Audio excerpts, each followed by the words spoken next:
Hello guys! Tara mag-experience ng 360 degrees sa Lovers Tower. Yung iaakit ko dyan sa tower na yan, no? Diba? Ang taas. 30 to 28 ata floor yan ang taas niya. 360 ka dyan iikot. Yan, experiencing it. Sayang, ang ganda sana, kaso hindi ako gaano makapag-video. Natatakot ako. Pero, galing naman nila, hindi nakakaano, yung, alam mo yung kaba mo na tumataas ka ng 360, tapos umiikot-ikot siya dyan sa buong tower na yan. Yung iniisip mo na baka biglang bumagsak yung tower. Pero ang ganda niya, promise. Lalo sa gabi. Pero sa umaga, sa tingin ko hindi mo siya ma-appreciate gaano. Kasi parang, ano siya, parang wala siyang gaanong ilaw. Kaya usually, yung mga pumupunta din, yung mga tourist, pumupunta sila sa gabi kasi nakikita nila yung ilaw ng buong, buong area ng Tanshui. Yan, tingnan niyo siya.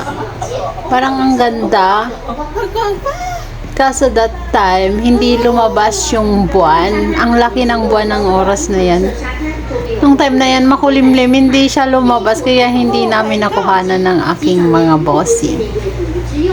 Diba?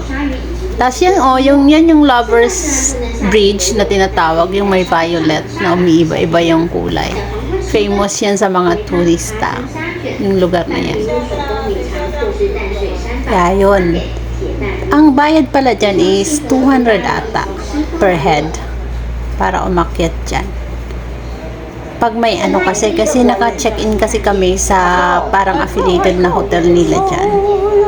Pero hindi ko alam sa mga hindi naka-check-in dun sa hotel na yun. Kasi nakakuha kami ng discount kasi parang inaano siya, pinopromote ng hotel na puntahan. Kaya discounted yung namin. Hindi ko alam sa mga hindi siya naka-check-in dun sa Fulon Hotel. Try nyo na lang po. Pero usually, maganda talaga pumunta dyan sa gabi. Kaya yung mga nandito sa Taiwan, dalawin na ang Lovers Tower sa Lovers Bridge only here in Tanshui, Taiwan. Thanks for watching guys. Have a nice day.